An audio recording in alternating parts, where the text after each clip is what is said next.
TradeGeniusAcademy.com. Academy. Let me write this down. Trade. Brock, wait a minute. All right, welcome to today's broadcast. Wow, you're in for a powerful, are you serious? The stuff that's going on right now in the government, in the economics. My guest today is an expert in this area, Bob Kudla of TradeGeniusAcademy.com. Bob, great to have you on the show today. Hey, Paul, how you doing? Can you hear me okay? I hear you great, doing great. It's great to be talking to you again. This market, we've been watching it closely. Can you give us an assessment of really what's going on in the stock market right now? Yeah, so really what's going on with the stock market right now at the highest level is that unless the central banks from around the world push money into the stock market is going to fall. So what they have been doing since, I guess, beginning of 2016 is that the Swiss central bank and the Japanese central bank and the European central bank and probably the Chinese, we don't know, and the U.S. central an illusion of economic growth. And that all worked really well up until about March of this year, and it started to bump into reality. And you probably heard phrases out there called the retail apocalypse and Carmageddon. What? And now you have the refi boom is going bust. Oh my! And they can't fix the healthcare bill, and so all these things are now conspiring against the economy, and they're unable to get the stock market to move higher. And so the central banks have been giving it even more gas. And it's getting to a point now where you're going to get a change in direction in the market. So instead of people buying the FANG stocks, that's probably a word that's been thrown around a lot. That's the Facebook and the Amazon and the Apple and the Netflix and the Googles of the world. They're going to go back in to start buying real assets again. Those are things like silver and gold and the miners and copper, and they're not buying it because necessarily of economic growth. They're buying it to protect themselves against all these central bankers just throwing money at the economy to keep the asset prices from going up to save the banks. So that's kind of where we are now. And today and yesterday, Yellen was talking at the meeting today, and usually this marks a change in direction for the market.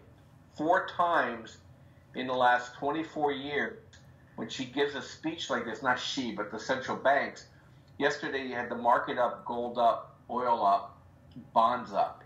When that happens, typically between 2 weeks and 6 months out, the market tends to fall on average 5 to 10%. And so this happens only 10% of the time when she speaks, and so it's something to definitely be aware of. So caution flags are out. Rotation flags are out and said, hey, if you've been in and you've been riding the wave of Google, well, you better want to start thinking about changing direction. And that's what we're watching for our clients at Trade Genius Academy. So, she's literally, they've been quantum easing. They've been printing the money and just pouring it into the economy. This started back with Barack Obama, though, didn't it? Basically, or even before that? Well, actually, it's so funny. Before you even called me, I was working on something, and I was doing, my daily update video, and I said exactly the same thing. I'm like, when did all this craziness start? Where this would happen? And it really started with Obama. Remember in 2009 when he said, "Hey, I think it's a good time to buy stocks." Yes. He basically put everybody on notice that we're gonna make everything look okay because we're gonna make sure the stock market was up. But nothing is a free lunch, Paul, as you know. And so what's going to happen from this is, as you know, and most of your viewers painfully aware of this, there's no money left. There's no there. And, so that's why retailers are going out of business left and right. That's why the oil prices are falling. That's why, the car companies' sales are starting to collapse. That's why you can't buy a house. The healthcare mafia and the rental mafia with the government mafia, has taken everybody's free money away.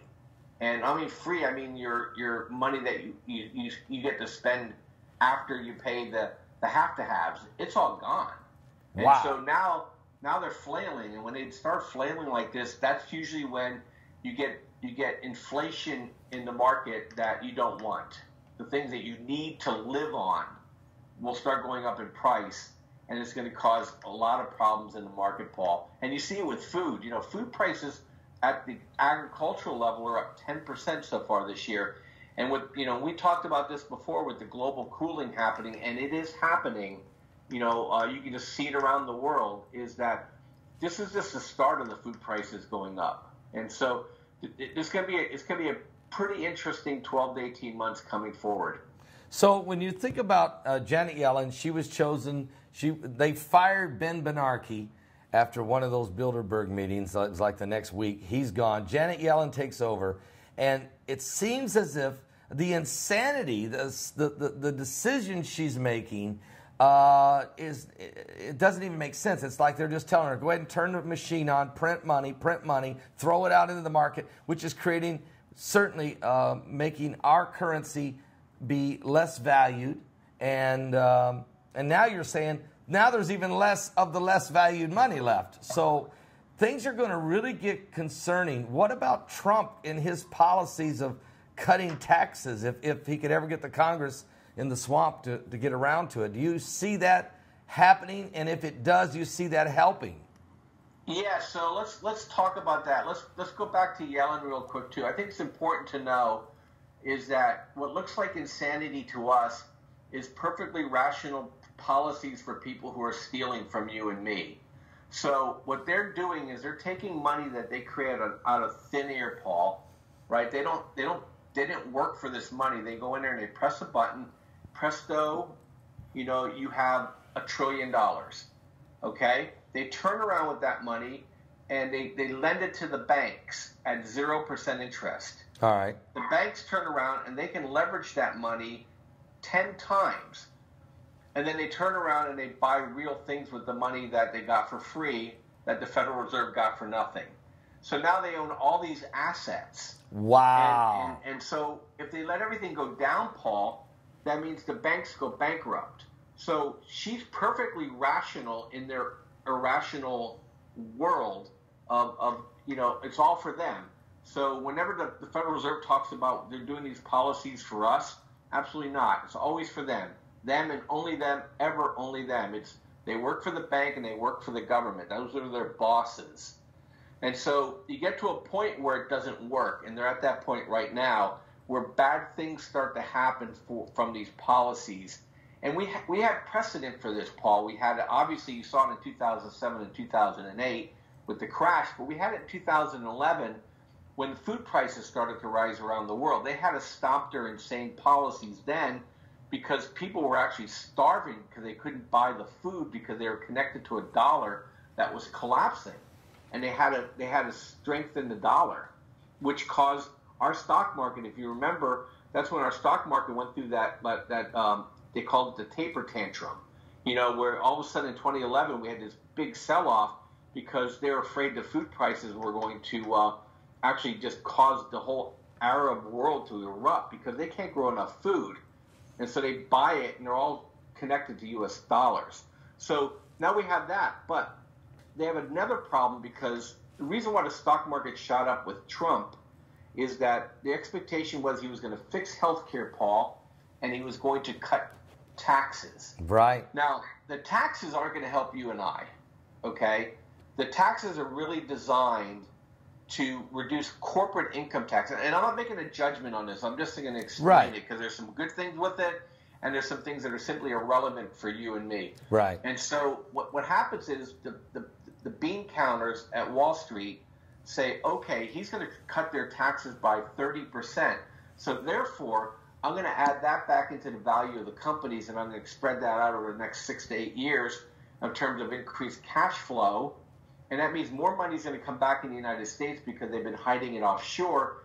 And that means we're going to have GDP growth that is higher than we expected. Ergo, the stock market went up 30% under Trump. Well, the only way he can get these tax cuts done, Paul, is if health care gets passed, and they're literally taking all of Obama's tax increases that he did and all of the extra programs that he created, when he created Obamacare, they want to just get rid of that and take that money and put it into the tax cuts. Well, they got a small problem now. People with health insurance don't like the fact that they're going to lose their health insurance. Especially if they're going to lose their health insurance to some huge corporation that's making trillions of dollars over the last 10 years. Right. And they can't get it passed now because people aren't stupid. They're like, oh, okay, I have this insurance now, but if you pass this, I have to go to the state Medicaid system. That means I have to go maybe 30 miles to a hospital, and they're going to see me when they want to see me with probably substandard care, and they're going to give me hassles every time I want to do something. So now they're stuck. Now they don't know what to do because they're trying to thread a needle. And so my prediction is that it's not going to happen, and the tax cuts aren't going to happen, or everything will just have be papered over to make it look like something happened. Is that part of? I think that's going to be the catalyst for the market to really roll over hard. Is that part of what we're witnessing? I mean, we're witnessing this drip, drip, drip, this onslaught of an aggressive media that's been attacking the Trump administration one after another. They picked every one of his cabinet members and went after him. Jeff Sessions, Steve Bannon. They go after, the Trump's daughter, Trump's son, Trump's son-in-law, Trump. I mean, it looks like they're just, it's just every day it's a new story, it's a new drip, it's a new investigation. Meanwhile, the Republicans, in the swamp just keep twiddling their thumbs. Mitch McConnell, I don't know what Paul Ryan's doing, but why haven't they repealed and replaced Obamacare and fixed this healthcare system and do it right? And then move on to tax reform. I mean, are they ever going to get to it? Because if they don't, Bob, you're going to see a change in that market, aren't you? You're going to see some kind of an adjustment period, I would think. Yeah, no, you're absolutely right. I think they can't do it, and because number one is either they lack imagination. Number two, they're so beholden to the interests that are already in place. Or number three is that they can't break with their own narrative to do the good for all the people. So I don't think it's going to happen, Paul. And like I said, with the tax reform, they don't want to give money to people who need money, and take it from people who don't need the money. And I'm extremely conservative, so don't take it the wrong way I'm saying it, but the way the taxes are set up today, it's really a vacuum cleaner to the, I don't even call it the rich. It's really the elite. The top 1% of the country now own 84% of all the assets. What? I mean, we're simply we're simply living again like we're serfs in a kingdom. Yeah, and so that's what we're stuck with. They don't want it. I think what happened, Paul, I mean, to be perfectly frank with you, is that nobody expected Trump to win. Right, okay? right. And so I think they all had it worked out with Hillary. Right. You know what I mean? I think they had Hillary said, I'll give you this for that, this for that, this for that. We'll all live happily ever after. And then Trump won. Right. I don't think these guys were prepared for it. As you know, Paul Ryan's wife is, I think she leans pretty hard left to center. Yeah. And a lot of these guys are sitting in there, they don't want to work very hard. It's always easier to complain than to do work. Right. So now these guys have to do work, and they don't know what to do. Nope. They literally don't know what to do. And this whole Trump-Russia thing, this is simply, if people are listening that are on the Democratic side of the equation, my admonishment to you that you're listening today is that you are watching how the progressive left destroys people. Okay, whether you agree with Trump or not agree with Trump, this is what they do in country after country after country. We just never seen it before. This is no new open warfare. It's absolutely open warfare. This is not a new plan. This is Saul Alinsky. This is how you do it. You tear down people's confidence in their government, in their leadership. You tear down people's confidence in their market. You get them to the point where they feel hopeless. You take away their assets. I mean, where's the American dream? People are not looking to buy a house. They're looking to find an apartment and hoping they can pay for their apartment and pay for their health care and then deal with the taxes and just hope they don't get sick and just bear. I mean, so what you're saying is it's criminal. It's really criminal activity. This is the New World Order or the beast or whatever you want to call it. In the Bible, we would call it the biblical beast that literally controls the assets of the world, and the rest of the people, you just got to go along with what they say. Isn't this what? So, I mean, it's criminal. And you're saying... Well, you know, this... Yeah, I think... But, you know, there's some really interesting things going on.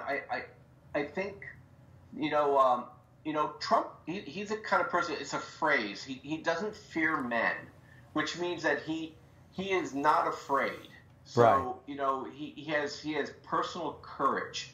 And, you know, it would have withered lesser men in that way. So they didn't expect that. They didn't expect to win, and they didn't expect that. But also the American people outside of the echo chamber aren't really buying it. I see poll after poll all the time. I'm trying to, you know, understand what's going on. Poll after poll saying, look, Trump stuff's a nothing burger. In fact, you know what? We didn't elect Trump to play nice or be nice or go along, get along. We elected Trump to blow up the gold mine, you know what I mean, and get in there and get things cleaned out. Right. And so I think they're struggling with that.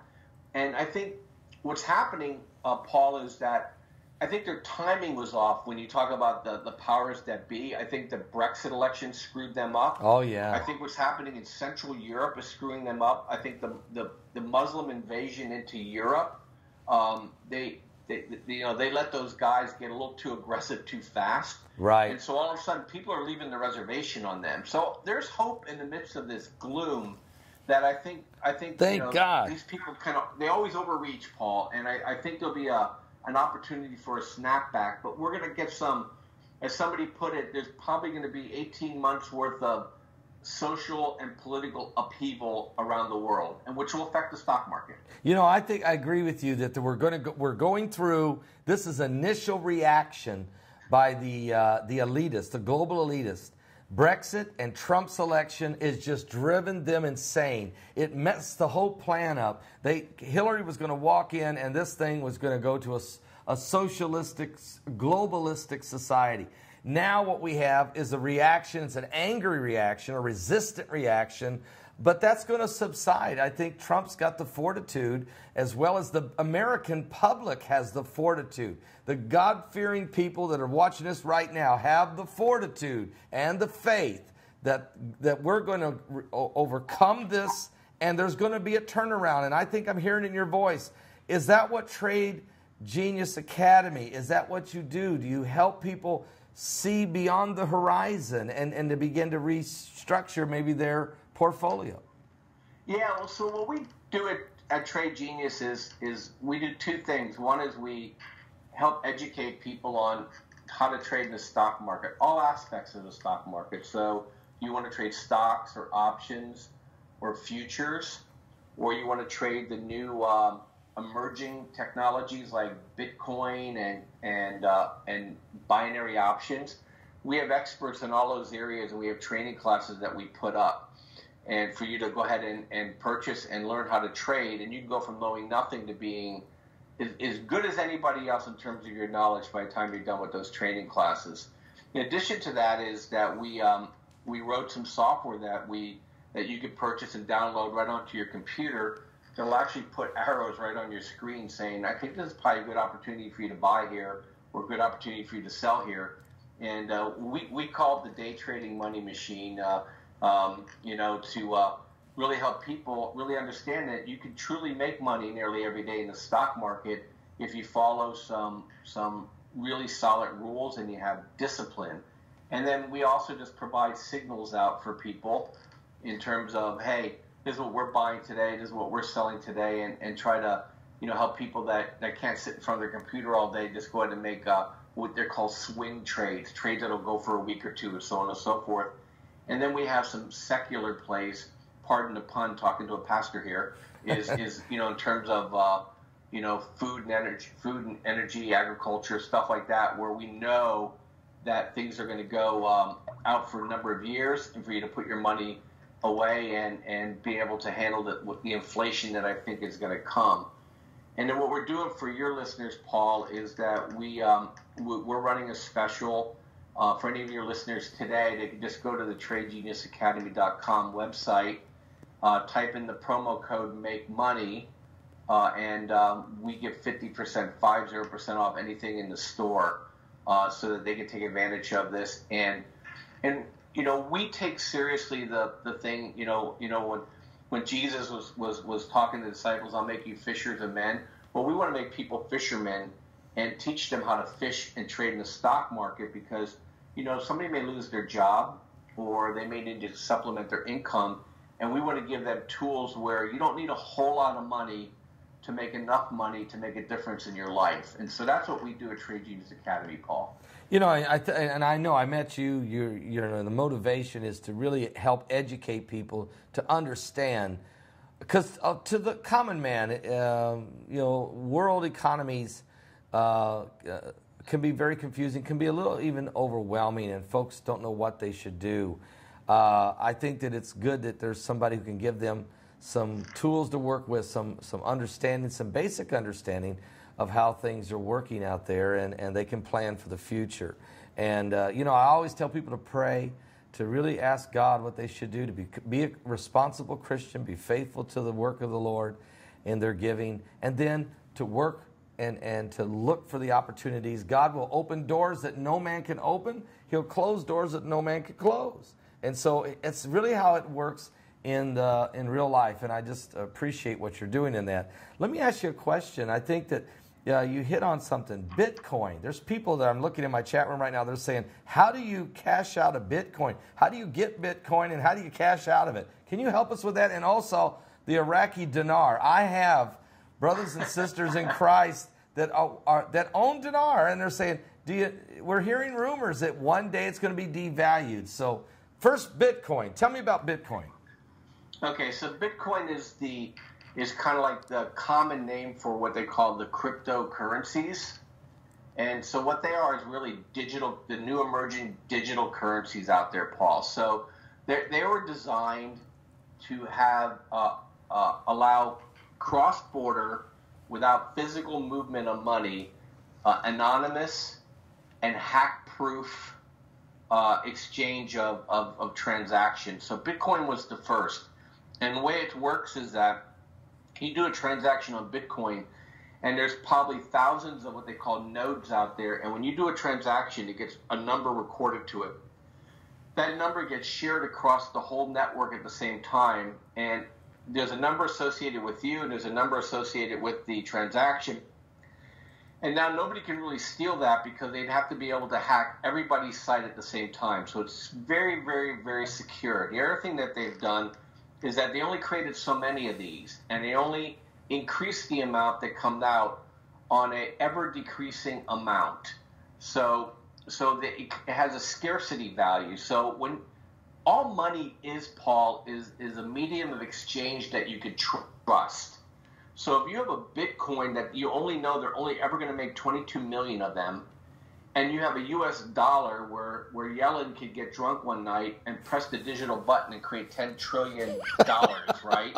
Okay. Is that, you can't compare the two. So what's happening now with the cryptocurrencies and Bitcoin is that as people start to notice a political upheaval in a country like in Venezuela and in China or in Korea, that you see the rise of the activity in the Bitcoin, because it's what I call it a stress barometer.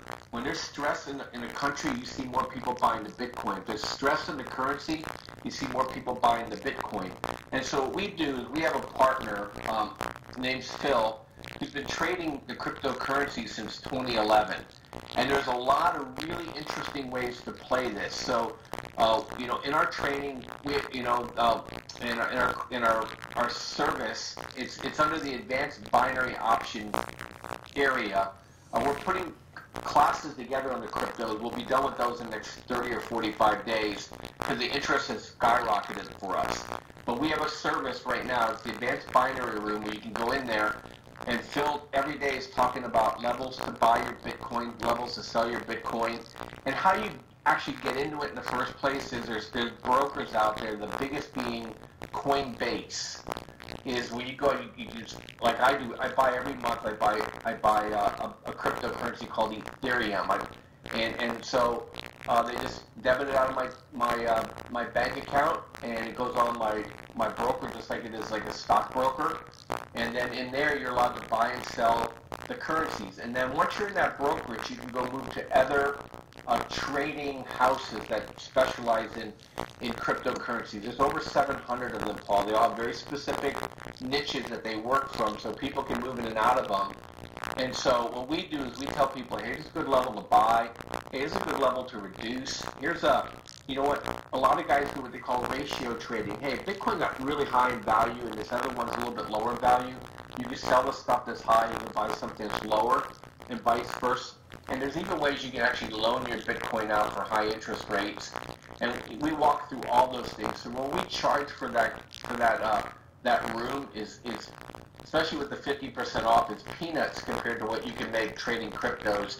And we're there designed to really help you understand how to do that. And I think it's important for everybody to either have a little bit of gold and silver and be able to understand all that, but also to have some money in the digital currencies because it's anonymous. Even the IRS is not really interested in you with Bitcoin unless you're trading more than 20,000 at a time. And they simply have no way to tax it because there's no way for them to ever know what your cost basis was. So a lot of people are going to use this for ability to, hey, I got to keep something out of the banker's eyes here, and that's why it's been flourishing. And I don't see it ending. Now, you get these crashes now and again, and that those things happen. It's because it's an emerging technology.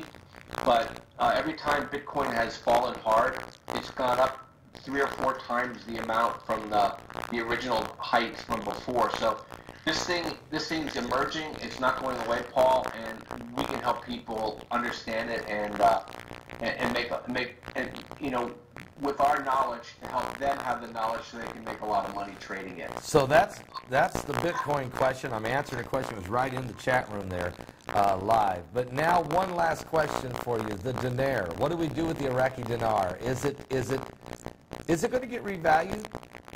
Oh, it's hard to say. You know, they just beat ISIS, right? So I think that's going to probably strengthen the currency. It's got They're increasing their oil revenues.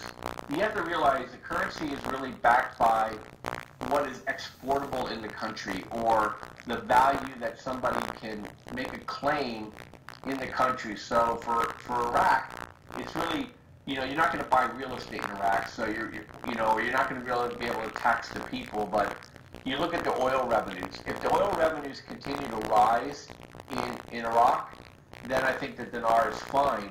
But, you know, it's always political risk with you know, paper currencies, you know, or fiat currencies, Paul, that at any given day, you know, if they're worried and they got to, you know, buy somebody off, they'll just create more dinars. Well, so, here's what, and the reason I'm, you know, but you know, it's one of those things where, you know, I think you buy it as a, hey, if they become Babylon, Paul, then those things might be worth a lot. You may not be here to enjoy it. Well, but I know, the reason I bring this up is there's people I know who have millions of dinars, okay? And they've been sitting on them for 10 years, waiting for the ISIS to be destroyed, waiting for the Iraq to get reestablished as a nation, and then they believe, and I can't see why it wouldn't happen. I mean, Jared Kushner was just there 3 months ago. No one can understand why he went there. I think he was getting an assessment on he was there with one of the U.S. commanders. The Iraqis have defeated ISIS in Mosul. If they get their hands around this country, who's to say that Kushner might not be able to convince the bankers of the world to reevaluate it? I mean, even if they just said, which right now I don't even know what it was. Last time I looked, it was like 1,300 dinars for every U.S. dollar, okay? But if they was to change it and say from now on it's 600 dinars for every dollar, then the people that are out there holding 2 million dinars just doubled their money. And so I think there's people out there waiting to find out what's going to happen. And you just said it. There's stability. Maybe there will be stability, or maybe there never will. Yeah, well, I mean, that's the key. So if they're stable and their oil revenues, exports increase, there's no reason why the Iraqi dinar will not move higher. Yeah. Well, Bob, you're always a wealth of information, and it's exciting to have you on the show each time we do. Again, folks, go to his website, TradeGeniusAcademy.com. And Bob, you've got a special for them there. You're going to train them. You're really about teaching people about what's going on, aren't you? Yeah, I mean, an informed, individual is going to be much more successful.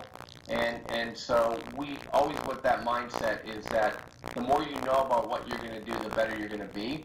And for what we charge for the classes is nothing compared to what you're going to get out of it. And then you're going to be armed with something you can use the rest of your life. Well, thank you once again, Bob, for coming on and being with us. I know it's always informative. And as far as Janet Yellen's concerned, maybe instead, like you said before we came on the air, forget the Russian collusion. It's the Janet Yellen collusion with insanity. What? Well, they keep beating their head against what's the definition of insanity, doing the same thing over and over again, expecting a different result. Well, there you go. She's going to get the same result every time. Thank you, Bob, very much for coming on, being with us. God bless. Yeah, no problem, Paul. Thank you so much for having me. Look forward to seeing you soon. All right. God bless. Bye-bye.